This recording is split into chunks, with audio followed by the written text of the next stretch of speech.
Tikko kā uztaisīja video, kur par to, kā tiek taisīts mākslīgā veidā ziņas. TikToks paņēma un apgriez manam video skaņu. Man ir palicis duplikāts tam, ko es uzņēmu. Mēģināšu ieliet iekšā vēlreiz. Un paralēli ieliešu iekšā arī savā YouTube kanālā manu domu dienas grāmatu. Tā kā, ja šitien te atkal viņš visu norubīs nost, ieiet iekšā YouTube, noskatieties tur. Nu ko, pilnīgi oficiāli.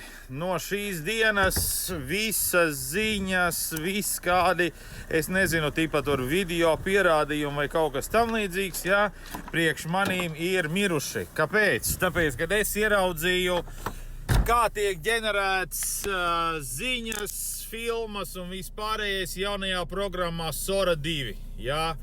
Tur nav vairāk tā, kā mākslīgais intelekts kādreiz tur taisītās muļķīgas skaņas un varēja redzēt, ka tur cilvēki kaut kā ne tā uzvedās, jā.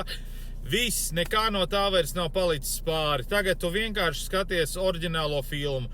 Tu sev vari blakām pielikt kādus cilvēkus tu gribi, tu uzraksti scenāriju un tas viss notiekās, uzraksti vārdus, kādi ir jāpasaka. Un tur ir pilnīgi vienalga, tie ir prezidenti, kosmonauti, bomži, pārdevēji, pilnīgi absolūti viss vienalga. Ieliks iekšā pats savu seju 3 dimensijā, šitais te nofotografē ar to fotoaparātu, jā, no ar telefonu kameru, kas ir, jā. Un viss viņš tev ieliek iekšā, ka tu 1950. gadā spēlēji orķestrī kontrabasu, jā, vai tu stāvi Apollo 13. māju visiem ar rokas, tur rokojies ar Nixonu un tā tālāk.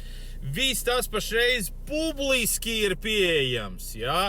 Tad es, vienkārši ar vaiprātu domāju par to, ja kas publiski nav pieejams, kas tikai pieejams ir tiem, kuriem tas ir izdevīgi, jā. Respektīvi, viss, tas ir viss. Vairāk nekam, ko tu redzi, ticēt vairs nevar.